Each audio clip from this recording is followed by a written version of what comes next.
আসো, কুত্তামারা ঠান্ডা, তাড়াতাড়ি শীতের কাপড় নিয়ে আসো। আপনি যদি কাজে না যান তারপরেও আপনাকে বেতন দেওয়া হবে। আমার পক্ষে বাংলাদেশে গিয়ে সার্ভাইভ করা সম্ভব না। সুপ্রিয় দর্শক, আজকে খুব মজার একটা বিষয় আমি আপনাদের সাথে শেয়ার করব। সেটা হলো যে আমি আজকে কাজে যাইনি, আমি ছুটিতে আছি, তারপরেও আমার কিভাবে আজকে ইনকাম হবে সেটা আপনাদের সাথে শেয়ার করতে যাচ্ছি। তো মূলত যারা নাকি ইউকেতে অথবা লন্ডনে থাকে তারা অনেকেই ভালো করে জানেন, মানে আপনি যদি ছুটিতে থাকেন, আপনি যদি কাজে না যান তারপরেও আপনাকে বেতন দেওয়া হবে। এখন বেতন কত টাকা দেওয়া হবে সেটার ছোট্ট একটা ধারণা দিই আপনাকে। ধরেন এই দেশের সর্বনিম্ন বেতন হলো ঘন্টা প্রতি 11 পাউন্ড 45 পয়সা। 11 পাউন্ড 45 পয়সা হইল সর্বনিম্ন ঘন্টার বেতন। এখন আপনি যদি একদিনে 8 ঘন্টা করে আপনাকে দেওয়া হয়, তাহলে 8 ঘন্টা করে যদি হয় তাইলে হবে আপনার 91.6 পাউন্ড। 91.6 সেটা হলো যে আপনার একদিনে এই দেশের হলিডে পেমেন্ট। যদি 91 পাউন্ড হয় একদিনে ইনকাম, আমার বাংলাদেশের টাকা কত টাকা হতে পারে একটু আইডিয়া দেই। বাংলাদেশে আজকের রেট অনুযায়ী 150 টাকার আশেপাশে আছে। তাহলে 91 পাউন্ডের সাথে 150 টাকা গুণ দিলাম, তাহলে কত টাকা আসতেছে? 13,740 টাকা। তো 13,740 টাকা আজকে আমি কাজে না যাওয়ার পরেও আমার ইনকাম হচ্ছে। ব্যাপারটা খুব ইন্টারেস্টিং না? অবশ্যই ইন্টারেস্টিং। এরপরে আবার বলি, অনেকে বলতে পারেন যে ভাই, এটা কি শুধুমাত্র যারা নাকি সরকারি চাকরি করে তাদের জন্য, নাকি যারা নাকি উপরের লেভেলে কাজ করে তাদের জন্য? না, এটা সবার জন্য। তো এটা যেহেতু সবার জন্য, তো এর মধ্যে কোনো ভেদাভেদ নাই, সবাই পাচ্ছে, ঠিক আছে? তো আপনি যদি এই দেশে এসে বৈধভাবে কাজ করেন তাহলে আপনাকে বছরে 28 দিন আপনাকে টাকা দেওয়া হবে। অনেকে ভাবতে পারে যে ভাই 17,400 টাকা আর এই 740 টাকা বেতন তো অনেক টাকা, ঠিক আছে একদিনের তুলনায়। এখন এখানে কিন্তু অনেক কিছুই আছে।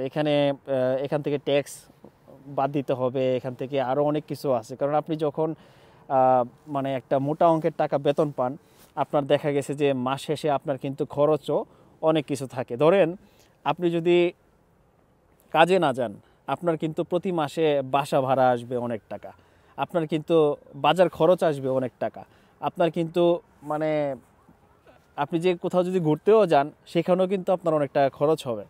তো সব মিলিয়ে আপনার দেখা গেছে যে মাস শেষে এরকম আপনি কাজে যাওয়ার পরে যেই টাকাটা আপনার ইনকাম হইতো, ওই টাকাটা কাজে না গেলে দেখা গেছে প্রতি এক মাসেই অনেক বড় একটা অ্যামাউন্ট দাঁড়াইতেছে। সো আপনার যদি এক মাসের বাকি যে খরচগুলো সেগুলো যদি বন্ধ না হয়, সো ইনকাম যতই আসুক না কেন সেটা আসলে মাস শেষে কিছুই থাকবে না।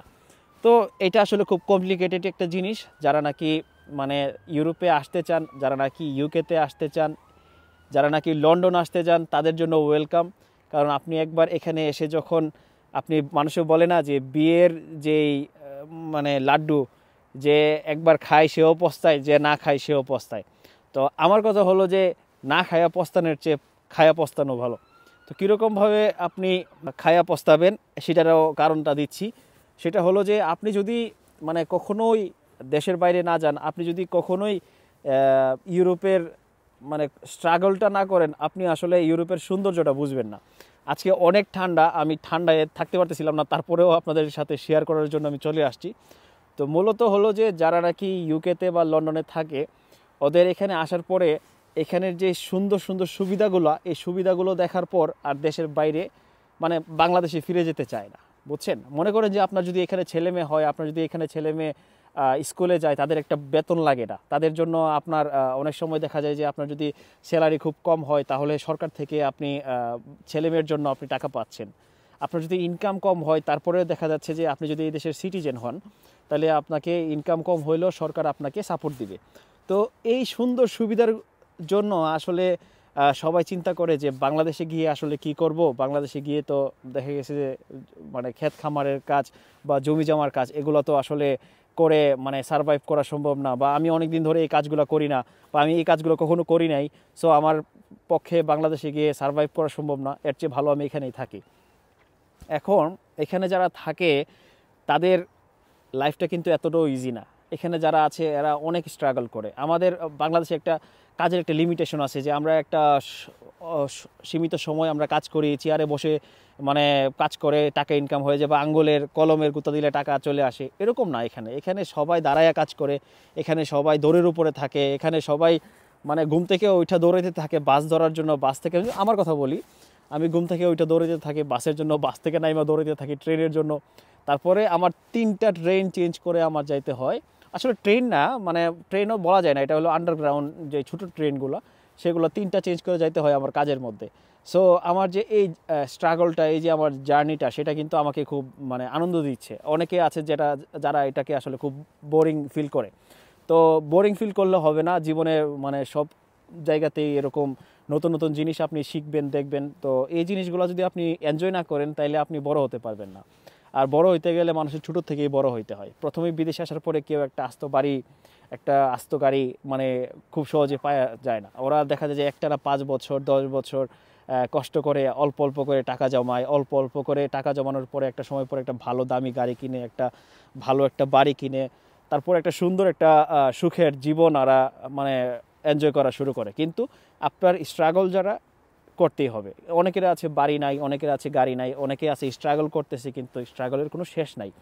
তো আমার কথা হলো যে মানুষের কথায় কান দিবেন না, নিজে আসলে জানুন যে কিভাবে মানে নিজেকে করা যায়, মানে কি বলবো, উপরে তোলা যায়, কিভাবে নিজেকে কাজে লাগানো যায়, সেটা চেষ্টা করতে থাকুন। অবশ্যই আপনার লাইফে ভালো কিছু আসবে। তো যেটা বলতেছিলাম সেটা হলো যে এখন বর্তমানে যদি আপনি ইউরোপে আসেন, ইউরোপের যে দেশগুলো আপনার জন্য মানে সুবিধা বেশি দিচ্ছে, যে দেশগুলোতে গেলে আপনি আপনার লাইফের যে গোলটা সেটা আপনি মানে সেট করতে পারবেন, সেইভাবে আপনার সামনে আগানো উচিত। অনেক দেশ আছে মানুষে কাজ পাচ্ছে না, মানুষে ওইখানে যাওয়ার পরে ঠিকমতো কি বলবো সারভাইভ করতে পারতেছে না। মানে চাকরি আছে, যে চাকরিটা করে সেখানে আসলে খরচ চালিয়ে তারপরে দেশে টাকা ব্যাক করা এটা অনেক কষ্টকর হয়ে যাচ্ছে। তো সেগুলো ভালো করে জেনে শুনে তারপরে যাওয়াটা আমার মনে হয় শ্রেয় হবে।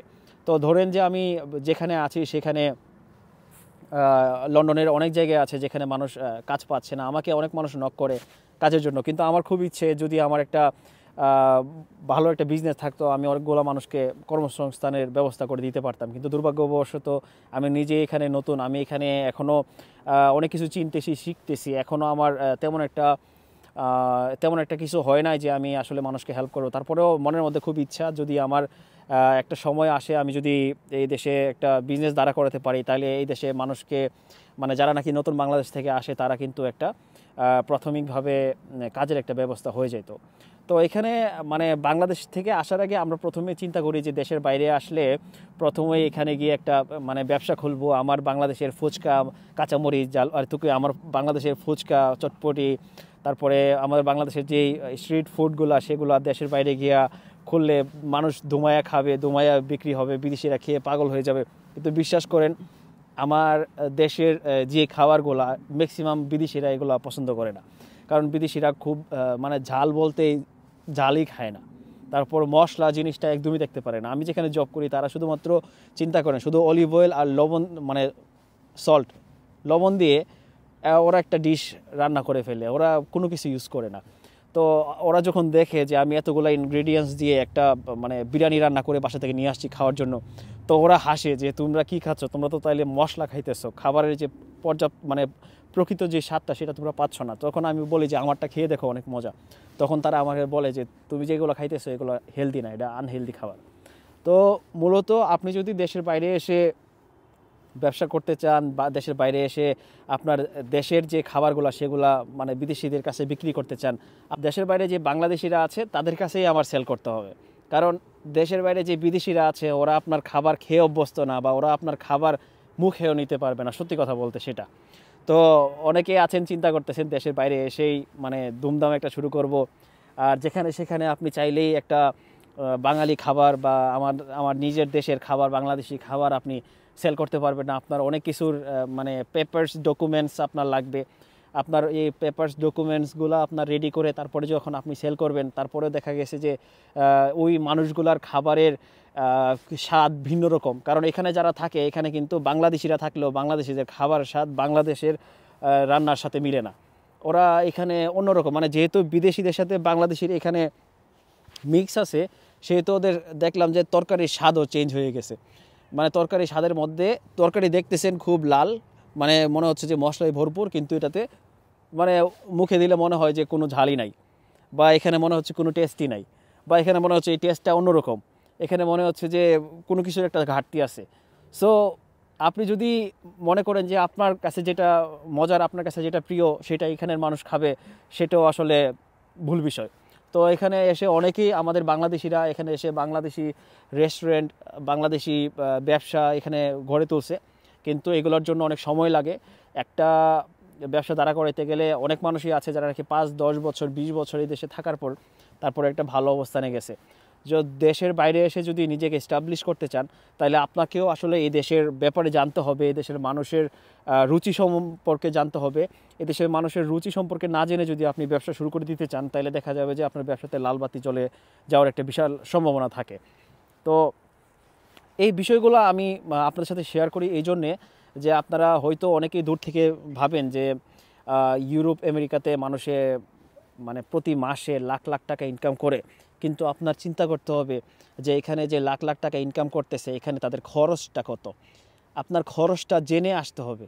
যদি আপনি না জেনে আসেন, তাইলে আপনি দেখা যাবে যে বাংলাদেশ থেকে আসার আগে আপনি 30 থেকে 40 লাখ টাকা খরচ করে আসলেন, এখানে আসার পরে দেখলেন যে আপনার যে ইনকাম টাকা মানে যে ইনকামটা হচ্ছে, এই ইনকামটা করে আপনি আপনার দেশে টাকা ব্যাক করতে পারতেছেন না, বা ঠিকমতো ইনস্টলমেন্ট পেমেন্ট করতে পারতেছেন না, অথবা আপনি এখানে আসার পরে ঠিকমতো কাজই পাচ্ছেন না। তো আমার একটা ফ্রেন্ড এখানে জব করে, সে যেটা বলল, তারা হাজব্যান্ড ওয়াইফ বাংলাদেশে প্রতি মাসে 5 লাখ টাকা পাঠায়। আমি বললাম যে কেন পাঠান? বলতেছে বাংলাদেশে ব্যবসা করছিল, ওই ব্যবসাতে এখনও অনেক টাকা ঋণ রয়ে গেছে, এই ঋণগুলো এখান থেকে পরিশোধ করতেছে। আর হলো যে এই দেশে আসার আগে যে টাকাগুলা আসলে মানে ধার করে নিয়ে আসছিল, সেই ধার করা টাকাগুলোও পরিশোধ করতে হইতেছে। সো এই জন্য তারা বাংলাদেশে ফেরত যেতে পারতেছে না। তো একবার চিন্তা করুন যে বিদেশ আসলেই যে আপনি সোনার হরিণ পেয়ে যাবেন এরকমও না। তো এখানে সুবিধা অসুবিধা দুই ধরনেরই আছে, দুইটা জেনেই আসাই ভালো। অনেকে আছেন এই দেশে আসার পরে মানে এক্সাইটেড হয়ে যায়, পাগল হয়ে যায় যে কাজ পাচ্ছি না, এই পাচ্ছি না, বা যেই কাজ পাচ্ছি সেটা আমার সাথে যায় না। তখন তারা অন্য দেশে মুভ করে, যে মনে করেন যে ইউরোপে, ফ্রান্সে, ইতালিতে, অথবা আপনার পর্তুগালে ওইখানে মুভ করে। কিন্তু ওইখানে যাওয়ার পরে দেখে যে ওইখানেও সেম অবস্থা। আপনি যদি ইউরোপের যে কোনো দেশেই যান, দেখবেন যে সব দেশেই প্রায় সেম। আপনি যদি আমেরিকাতেও যান, দেখবেন যে প্রায় সেম। আমেরিকাতে আমার সব রিলেটিভরা থাকে, আমি যখন ওনাদের সাথে কথা বলি, ওনারা বলে যে সেম অবস্থা। মানে হলো যে যেমন ইনকাম হচ্ছে ঠিক তেমন দুমায়া খরচ হইতেছে। আপনি খরচ আটকে রাখতে পারবেন না। আপনি যদি চিন্তা করেন যে আরে আমি তো মাসে, আমি প্রথম চিন্তা করতাম কীরকমভাবে, আমি প্রথম চিন্তা করতাম যে আমি একদিন ইউরোপে যাব, প্রতি মাসে 3 থেকে 4 লাখ টাকা ইনকাম করব, তারপরে আমি 1 লাখ টাকা ধুমায়া খরচ করব, করে 3 লাখ টাকা বাংলাদেশে পাঠিয়ে দিব। কিন্তু এখানে আসার পরে দেখতেছি কেস তো অন্যরকম। ওমা, 3 লাখ টাকা যদি ইনকাম করেন, আপনার খরচ আসে 2.5 লাখ টাকা। আপনি চিন্তা করতে পারবেন না খরচগুলো কই থেকে আসতেছে। কিন্তু আপনি যখন দেখবেন যে আসলে আপনার এই ছোটো ছোটো খরচগুলো একসাথে করতে গেলে অনেক বিশাল বড় একটা অ্যামাউন্ট দাঁড়ায়, তখন আপনার যে ইনকামটা সেটা আপনার কাছে কিছুই না। তখন আপনি বুঝতে পারবেন যে আসলে এই যেটা চিন্তা করে আসছিলাম সেটা আসলে বাস্তবে মানে পাইতেছি না। অনেকে আছে এখানে অনেক ভালো টাকা ইনকাম করে। আমার এক পরিচিত ছোট ভাই আছে, সে 4 থেকে 5 লাখ টাকা ইনকাম করে। তো 4 থেকে 5 লাখ টাকা কিন্তু অনেক টাকা, কিন্তু সে কীভাবে ইনকাম করে তার কথা বলতে গেলে মানে আমি অবস্থা খারাপ। মানে আমি যে কাজ করি তার চেয়ে দ্বিগুণ কাজ করে সে দিন রাত প্রায় কয়েক ঘন্টা ঘুমায়, সারা দিন সারা রাত কাজ করে। অনেক সময় দেখা যায় 16 ঘন্টা 18 ঘন্টা, সে অনেক সময় 20 ঘন্টা কাজ করে। তো এই যে 20 ঘন্টা 18 ঘন্টা 16 ঘন্টা কাজ করতেছে, এটা তো আসলে মানে আমি পারবো না, বা সবাই পারবে না। সো এই যে কাজ করতেছে, সে কাজ করার পরে মাস শেষে 4 থেকে 5 লাখ টাকা পাইতেছে। কিন্তু সেই ছেলেটা দেখা যায় যে মাস শেষে একটা সময় তার হাতে টাকা থাকে না। কেন টাকা থাকে না? কারণ তার দেখা গেছে যেমন ইনকাম হইতেছে এরকম তার খরচও আছে। সো এই জিনিসগুলো আপনার বুঝতে হবে, এই জিনিসগুলো আপনার জানতে হবে। আপনি যদি দেশের বাইরে আসেন, তাহলে আপনার সেই রকম সাহস, সেই রকম মনোভাব নিয়ে আসতে হবে যে আমি যে দেশেই যাই আমার একটা ব্যাকগ্রাউন্ড, একটা সাপোর্ট দরকার। আমি এরকম না যে সব কিছু বাংলাদেশে যা আছে সব কিছু নিঃস্ব হয়ে সব কিছু বিক্রি করে বা বিশাল বড় একটা ঋণের বোঝা মাথায় নিয়ে আমি চলে আসব। আর এখানে এসে আমার প্রতি মাসে 3-4 লাখ টাকা খরচ হবে, ইনকাম হবে, আর আমি মানে 1 লাখ টাকা খরচ করব আর দুমায়া বাকি টাকা বাংলাদেশে পাঠাবো। এটা বিষয়টা এরকম না, ঠিক আছে? আপনার যে বাসায় আপনি থাকতে যাবেন দেখবেন যে আপনার বাসার মধ্যে বাসা ভাড়ার খরচ আপনার লাগতেছে মানে 1 থেকে 2 লাখ টাকা। তারপরে আপনার লাগতেছে যাতায়াত ভাড়া লাগতেছে 20, 30, 40, 50 হাজার টাকা। এটা ডিপেন্ড করে যে কে কত মানে বেশি ট্রাভেল করে। সো আমার ক্ষেত্রে আমার অনেক টাকা ভাড়া লাগে। তারপরে আমি যদি ধরি বাজার সদাই, অনেকে আছে যে মানে অনেক অল্প অল্প করে বাজার সদাই করে, তারপরেও দেখা যায় যে মাস শেষে অনেক টাকার বাজার সদাই লাগতেছে। তো এখন যেহেতু প্রতি বছর যেরকম মানুষের ইনকাম এদেশে মানে পার আওয়ারে ইনকাম যেরকম বাড়ায় সরকারে, ঠিক এদেশের যে গ্লোসারি শপগুলা সেখানে কিন্তু আপনার দেখবেন যে মানে আপনার প্রত্যেকটা জিনিসের দাম বাড়তেছে। আপনি তেল কিনতে যাবেন, দেখবেন যে আমি দেখলাম যে গত সপ্তাহে যেটা ছিল 15 পাউন্ড সেটা আজকে 18 পাউন্ডে চলে আসছে। সো সব কিছুরই আসলে মানে দাম আস্তে আস্তে বাড়ে। সো যে টাকাটা আপনি ইনকাম করবেন সেই টাকাটা সেইভাবেই দেখবেন যে আপনার জিনিসগুলো কিনতে গিয়ে আপনি খরচ হয়ে গেছে। আপনি একটা দেশে থাকবেন, সেখানে আপনার এমন না যে আপনার না খেয়ে থাকতে পারবেন, এমন তো না যে আপনি বাজার না করে থাকতে পারবেন, ঠিক আছে? যদি থাকতে পারেন তাহলে তো অন্য বিষয়। সো আপনার এই যে খরচগুলো বেসিক যে নিডস সেগুলো আপনার অবশ্যই লাগবে। এখন আপনার শপিং টপিং সেগুলো না হয় আপনি কন্ট্রোল করতে পারবেন। যেরকম আমি দেশের বাইরে আসার পরে আমি 1 বছর পুরো দুমায়া কোনো শপিং করি নাই, একদমই করি নাই। শপিং না করে বাংলাদেশ থেকে যা কিনে আনছিলাম সেগুলো দিয়ে আসলে কোনো রকমের টাইনা টুইনা চালাইছি। তারপরে 1 বছর পরে যখন আমি চিন্তা করলাম যে মানে এই দেশের জামা কাপড় আর ওই বাংলাদেশের জামা কাপড়ে আমার শীত কন্ট্রোল করতে পারতেছি না, তখন আমি এই দেশের জামা কাপড় জুতা বা যেটা আমার প্রয়োজনীয় দরকার সেটা আমি নিছি। তা অনেকে আছে যে প্রতি মাসেই যে টাকা ইনকাম করে প্রতি মাসেই দেখা গেছে যে 200-300 পাউন্ড জামা কাপড় বা শপিংয়ে খরচ করে ফেলে। তো প্রথম যেহেতু আমি আসছি আমার টাকার কথা মাথায় চিন্তা আছে যে আমি আইসেই ধোঁয়া টাকা খরচ করলে হবে না, এই দেশের দামি ব্র্যান্ডের জামা পরতে হবে এরকম না। আমি নন ব্র্যান্ডের জামা পরি, আমি সিম্পল থাকার চেষ্টা করি, আমি আমার টাকাটা মানে নষ্ট না করি। যখন আমি দেখবো যে না আমার পুরনো জিনিসগুলো শেষ হয়ে গেছে তখন তো আমার নতুন জিনিস কিনতে হবে, বা নষ্ট হয়ে গেছে জিনিস তো কিনতে হবে, তাই না?